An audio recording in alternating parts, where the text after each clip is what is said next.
Hello family, welcome to Stories by Tochi. We bring you interesting folk tales. Please subscribe and drop a like for us. This generosity would go a long way for us. Also share to family and friends.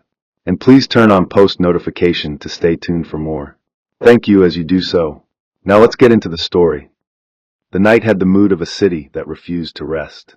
Lagos breathed with its usual madness, horns, distant music, and the restless hum of generators that never seemed to tire. Beneath that familiar chaos, Gabriel's story was quietly beginning to take shape, like the first thread of a spider's web. He was not the loud type. His silence carried its own weight, and his calmness could fool even the most perceptive person into thinking he had life all figured out. Yet beneath that calm, he carried a certain emptiness, the kind of loneliness that hides behind smiles and polite laughter. He worked at a furniture company in Acadia, the sort of job that kept him afloat but far from his dreams. Life had taught him not to expect too much, so he kept his ambitions folded inside him like old letters he was too afraid to reread. He had rented a small apartment in Mushin, where the walls knew more about his secrets than any human ever would. Every evening after work, he walked past a row of shops, stopped by the newspaper stand to glance at headlines he rarely read, and went home to silence that waited for him like an old friend. But 2 months earlier, something had shifted. He had met Lydia, a woman who had walked into his life like a bright ray of morning light forcing its way through dusty blinds. He met her at a friend's birthday party in Suralire, where laughter and music had filled the air thick enough to drown any sadness. Lydia was everything the city wasn't, patient, gentle, and warm. She had that kind of energy that could make even Lagos traffic seem bearable. Gabriel noticed her laugh before her face, that sound like small bells tumbling against glass. He didn't intend to fall for her, but he did, slowly, helplessly, the way rain soaks the earth even when it doesn't mean to flood it. Their relationship began like most city romances do, with messages that lasted till midnight and calls that stretched across bad network connections.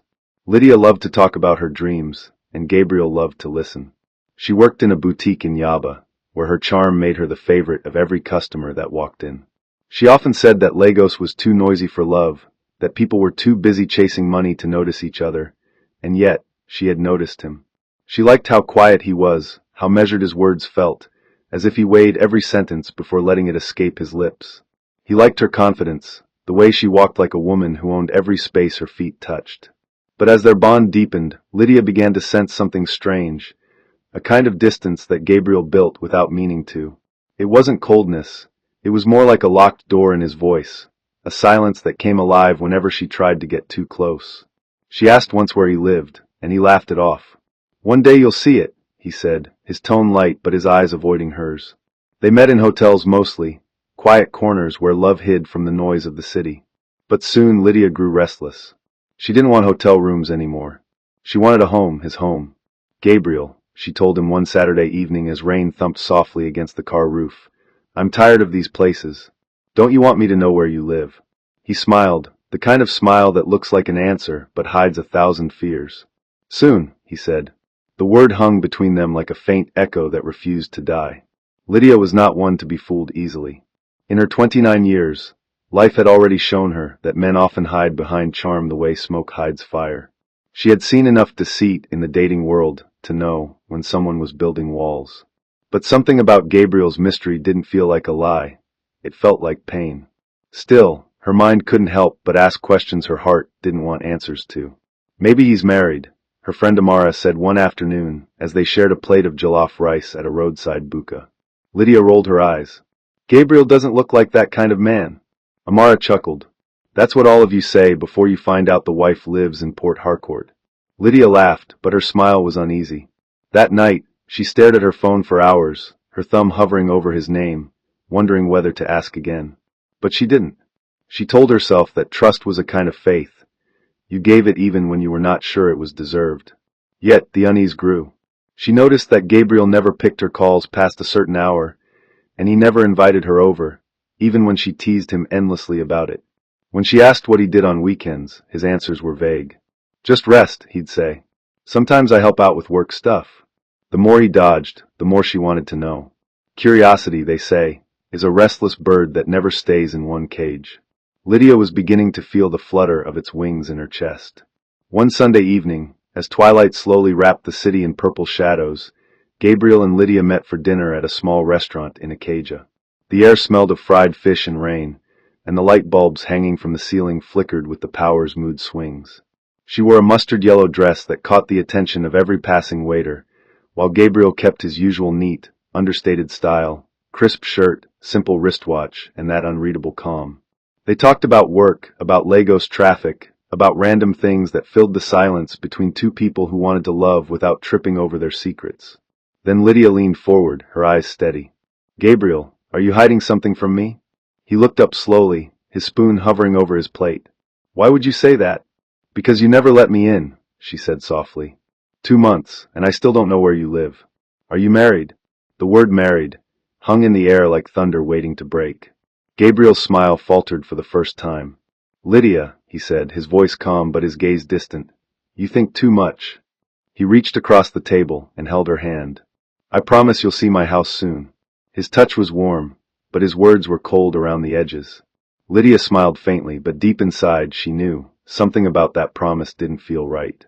It was like watching a candle flicker just before the flame dies. Saturday morning arrived with a sky that looked unsure of its mood, half blue, half gray, like a secret waiting to reveal itself. Gabriel woke before dawn, his heart beating with an uneasiness he couldn't name. He'd promised Lydia she could finally visit, and that promise had been haunting him all week like a debt he couldn't pay.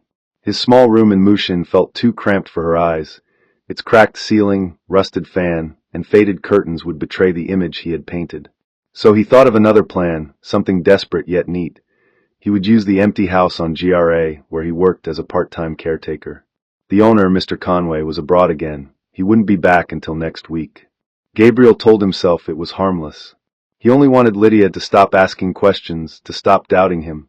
As the city began to hum awake, he took a bus to the house, polished every surface, sprayed air freshener until the rooms smelled like wealth, and imagined himself belonging there. He rehearsed his lines in front of a mirror. "Make yourself at home," he said, smiling. "Don't worry, I'll handle dinner." The lie tasted strange on his tongue, but he swallowed it anyway. By the time Lydia's call came, his voice had steadied. "Yes, my love," he said. "Come. I'll send you the address." He hung up and stared at the polished tiles beneath his feet, wondering when a harmless lie ever stayed small in Lagos. Lydia's taxi turned into the quiet street by late afternoon. The area was worlds away from her usual chaos, the air calmer, the houses standing like silent witnesses of money's pride. She pressed her face to the car window, admiring the blooming hibiscus hedges, the paved driveways, the polished cars glinting in sunlight. When Gabriel stepped out of the tall black gate to wave at her, she couldn't help but smile in relief. For the first time, he looked like a man fully in control of his story. "So this is where you hide," she teased, stepping out. "Not bad at all." Gabriel's laugh was thin but convincing. "Come inside," he said, taking her bag. The living room smelled faintly of polish and history. Heavy curtains framed the wide windows, and paintings watched from every wall. Lydia turned slowly, drinking in the details. "Gabriel, you didn't tell me you live like this." He smiled again, his palms damp with nerves. "I don't show off," he said softly. "I like peace." She nodded, touched by what she thought was humility. He guided her to the guest room, flicked on the TV, and said, "Relax, I'll get us something to eat. There's a restaurant close by. Use the toilet here if you need to. Please don't roam around. The alarm system here is sensitive." "You sound like a soldier," she laughed. "Go and get the food before I faint." He watched her settle on the couch, her laughter echoing through the house like music he didn't deserve. As he stepped out, a part of him wanted to turn back, confess, and beg for her understanding, but the moment passed like a bus he was too afraid to chase. For a while Lydia obeyed him. She flipped through channels, her fingers tapping the armrest to a rhythm only she heard. But Lagos women rarely sit still when curiosity calls their name. After half an hour, she began to notice small things: the thin layer of dust on the bookshelf, the dishes stacked in the sink, the faint musty smell that no air freshener could fully hide. "So this man doesn't clean," she muttered, shaking her head. She rose, tying her scarf tighter, and started with the living room.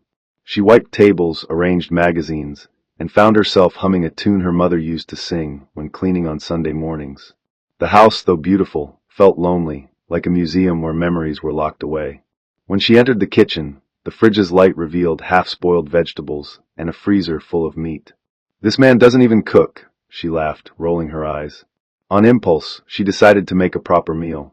She found rice, some tomatoes, and spices, and soon the aroma filled the house. It smelled like warmth, like home, the kind of scent that invites stories and laughter. She imagined Gabriel's face lighting up when he returned to find dinner ready. But as she looked around for something to tidy while the stew simmered, her gaze fell on a covered painting leaning against the hallway wall. It looked abandoned, dust covering its edges like something the house had forgotten. Her curiosity stirred again. She peeled back the cloth and froze.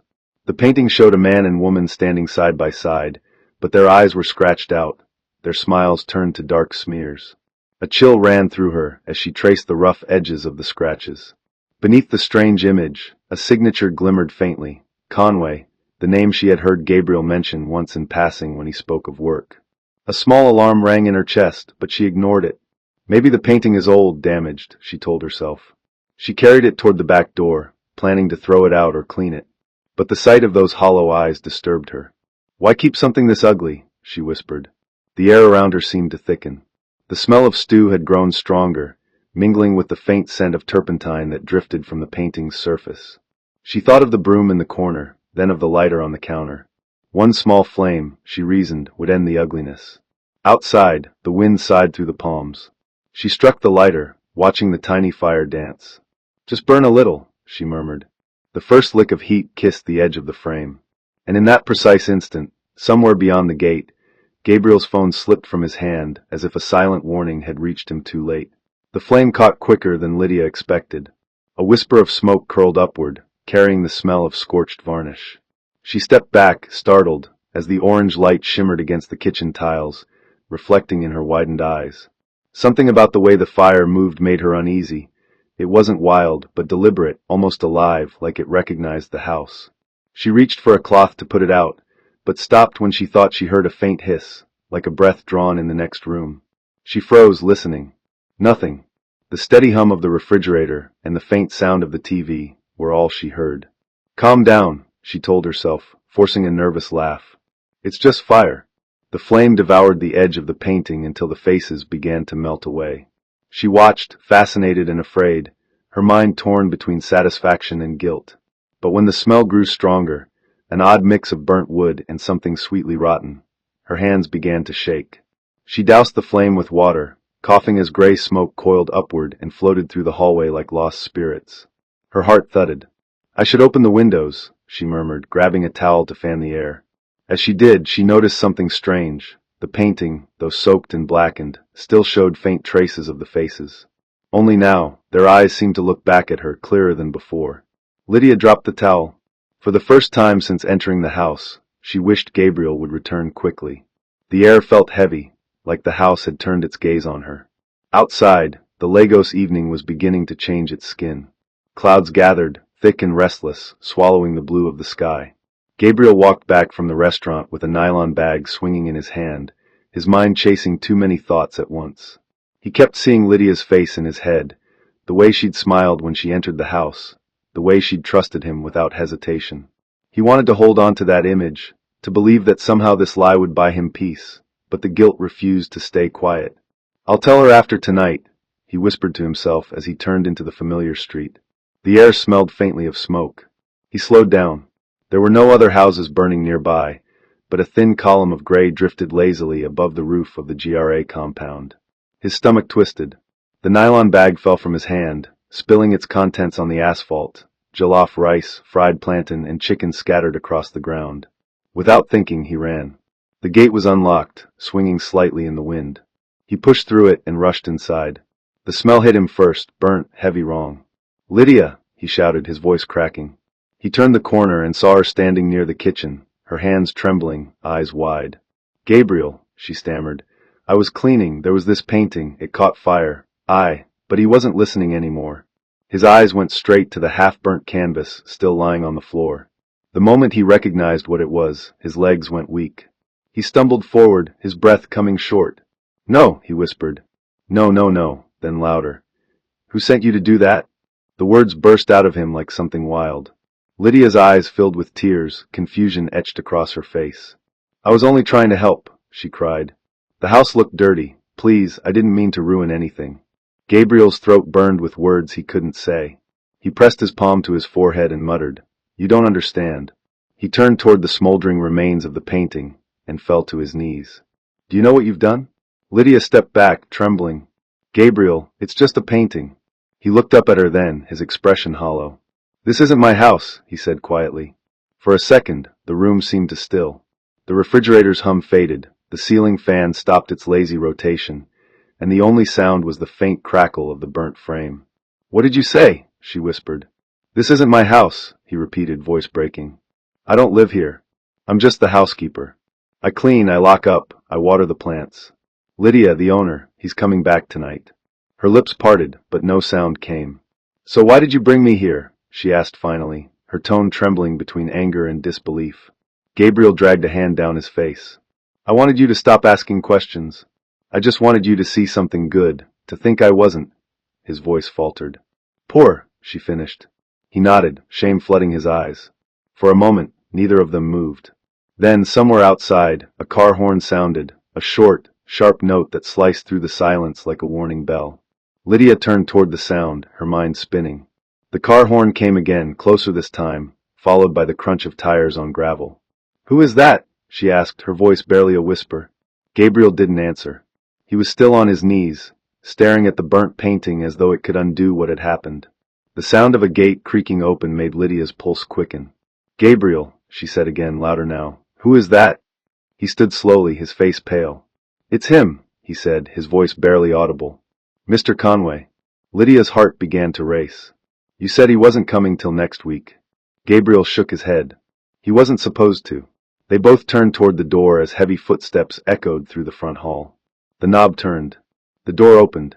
A tall man in a crisp white shirt and gray trousers stepped inside, his eyes moving from the smell of smoke to the faces before him. He didn't speak at first. His presence alone filled the room with a tension so sharp it felt like the air could split. Lydia tried to explain, but her words stumbled over one another. Gabriel opened his mouth to apologize, but Mr. Conway raised a hand, stopping him. "What?" he said finally, his voice calm but cold. "Is burning in my house." The silence that followed Mr. Conway's question felt heavier than any sound could have been. The man's presence swallowed the air. His eyes were like searchlights, sweeping the room for answers neither of them could give. Lydia's hands trembled. She clutched her scarf tightly, wishing she could rewind time, erase her curiosity, and unburn what she had touched. Gabriel tried to speak, but the words stuck in his throat.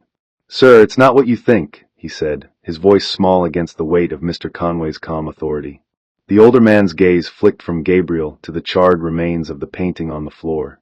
He crouched, ran a finger through the ashes, then rubbed it between his thumb and forefinger as if testing the gravity of their sin.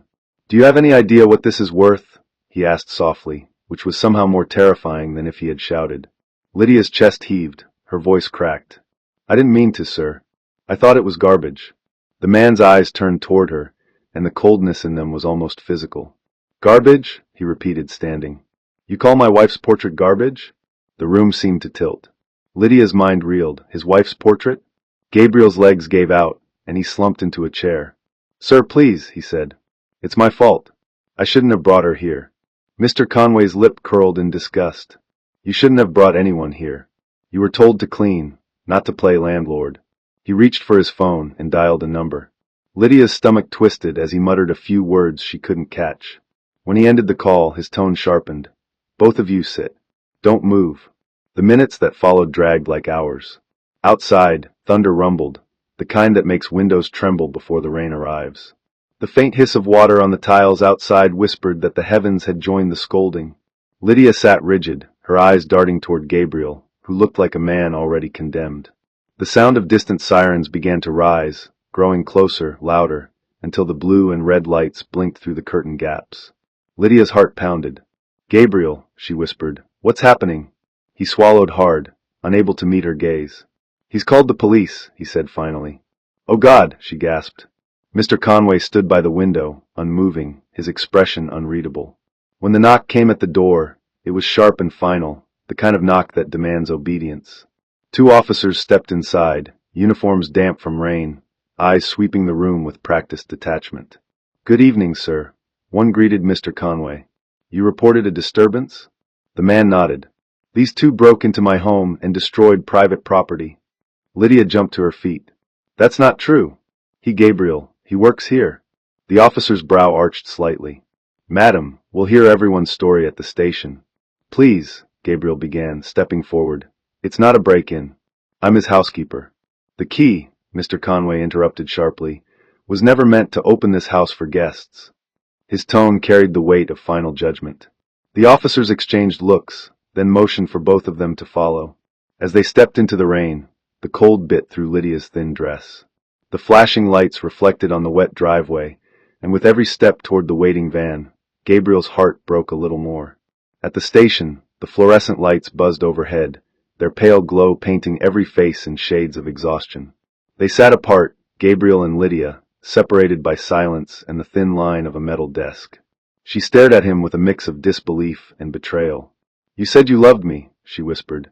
You said this was your house. Gabriel didn't lift his head. I just wanted you to see me differently, he said quietly. I didn't want you to think I was small. She laughed bitterly, tears spilling from her eyes. You didn't just make me think you were small, Gabriel. You made me feel foolish. The officer taking notes barely looked up. Madam, you'll have to sign this statement. The property owner insists on pressing charges. Lydia froze. Charges? But I didn't even know. The officer shrugged. Ignorance doesn't wash a crime. Gabriel stood abruptly. No, she didn't know. I'll take the blame. The older officer, who had been silent till now, looked at him and said, You both entered that house. You'll both answer for it. The words fell like a gavel. Lydia turned away, her shoulders shaking. Gabriel wanted to reach for her, to tell her everything, about the debts, the loneliness, the lie that started small but grew like wildfire. But he couldn't. Some truths, once spoken, burn worse than silence. When dawn broke, Lagos began to stir again, the vendors shouting, the Danfos honking, the city pretending not to hear the stories whispered within its corners. Gabriel and Lydia were released on bail, their faces tired, their dreams shattered beyond repair. Outside the station, the world looked different, colder. She didn't speak as they walked toward the bus stop. The rain had stopped, but puddles glimmered everywhere, holding fragments of street lights like pieces of broken truth. Finally, Lydia turned to him. I don't even know who you are, she said softly. He met her eyes, and for once, there was no pretense. I don't either, he admitted. She looked away, hailed a taxi, and left without another word. Gabriel stood there, watching the car disappear into the blur of morning traffic. The city moved on, indifferent.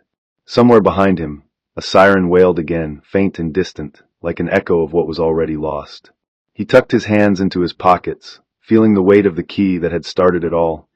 A small piece of metal that once opened doors but had now locked his fate instead. For days after their release, Gabriel drifted through the city like a ghost searching for his own shadow.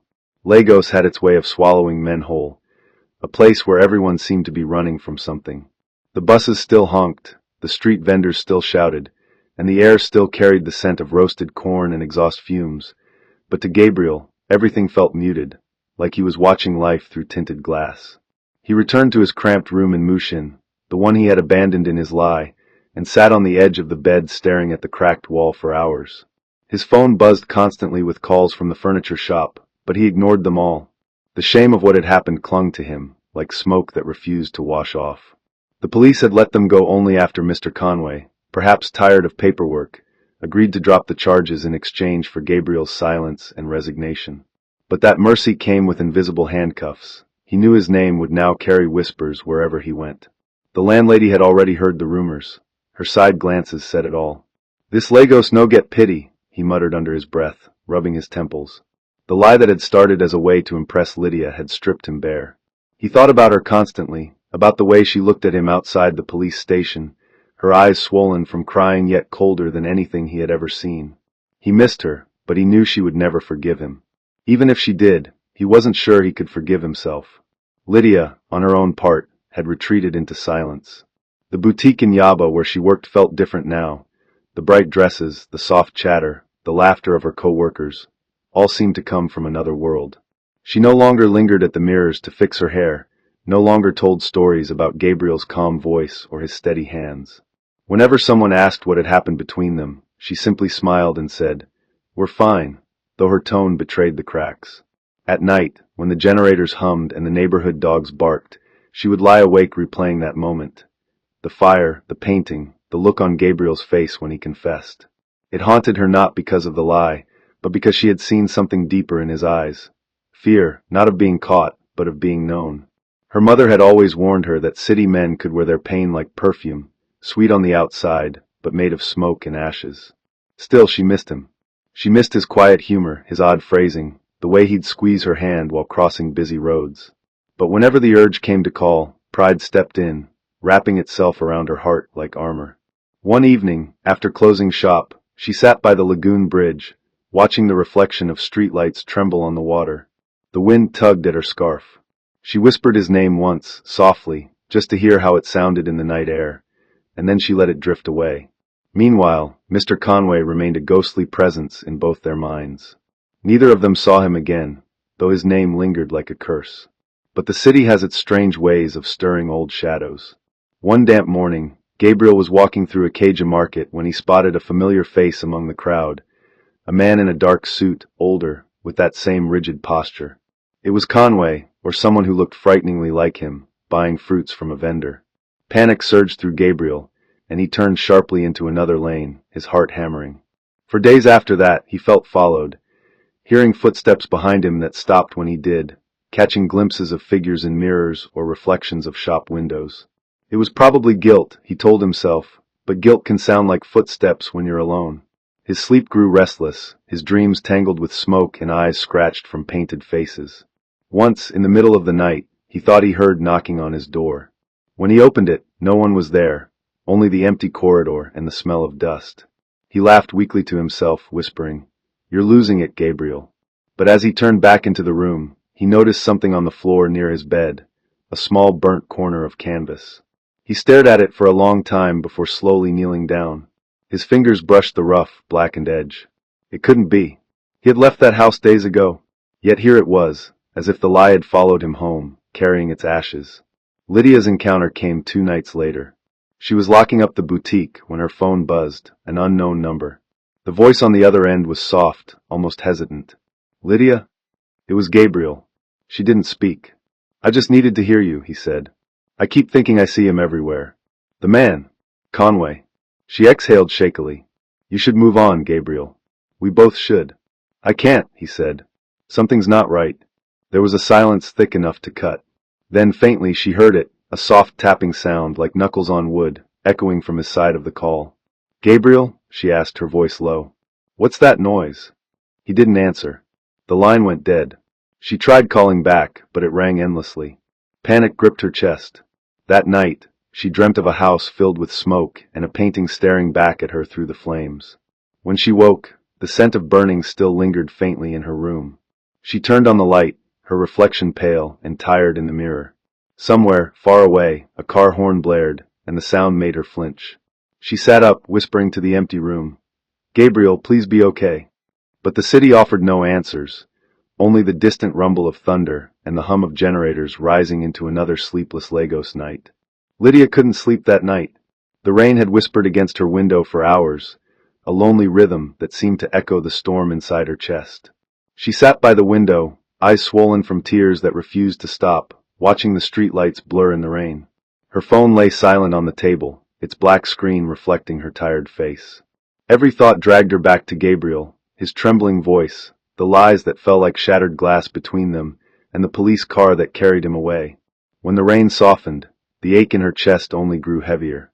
She wrapped her scarf around her shoulders, staring into the hollow night, whispering his name as though the wind could carry it to him. Sleep never came, only a dull light of dawn, creeping like guilt through her curtains. By sunrise, the city stirred awake, restless and gray. Lydia couldn't explain why she left the house. Her body moved on its own. The air outside felt cold and sticky, the streets soaked with last night's rain. She boarded a Kiki heading toward Acacia, her heart pounding with something that felt like hope but tasted like fear. Every bump on the road made her clutch her bag tighter, as if it could hold her courage together. The driver hummed faintly to an old radio tune while puddles shimmered under the new sun. When she reached the familiar street, it was silent, too silent. The mansion stood still beyond the tall gate, like it was holding its breath. Her steps slowed. Something inside her whispered that she shouldn't be there, but her heart kept pushing her forward, one shaky step at a time. Inside the house, Gabriel stood in the same living room that once smelled of smoke and regret. The walls seemed taller now, their silence sharper. Sunlight slipped through the tall windows, slicing dust in golden ribbons.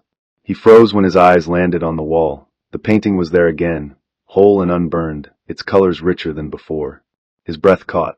The figures in it seemed clearer. A man, a woman, and something between them that looked almost human, almost moving. He stepped closer, heart hammering. The air felt thick, humming with something alive. And then a voice, deep and calm, echoed behind him. "You came back."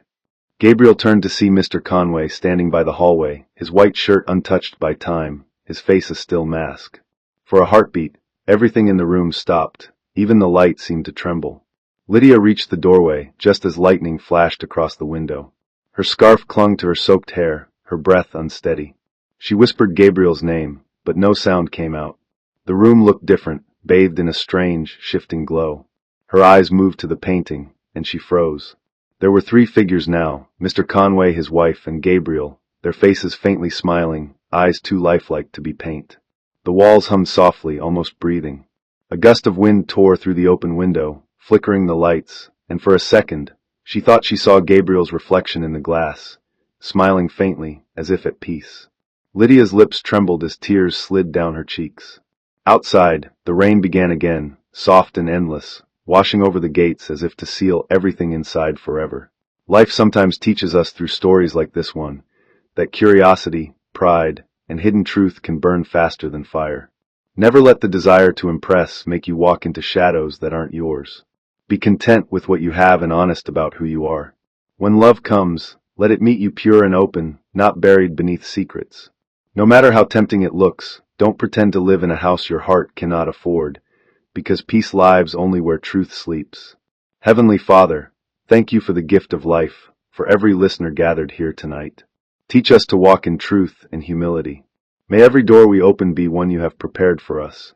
Deliver us from lies that look like blessings, and from pride that dresses itself as love. Give us wisdom to stay where peace reigns, and courage to leave where deceit hides. Let our homes never be a place of confusion, but a shelter filled with light, laughter, and honesty. As we go forth, may your grace follow us, may your mercy speak for us, and may your protection surround us like a wall that never falls. In every step we take, Lord, let your truth guide us, and let your peace settle upon us like morning dew. If you believe, let your heart say aloud, joyful Amen. Hope you enjoyed this interesting story. Please don't forget to like, share, and subscribe to our YouTube channel. Turn on post notifications. See you on our next story.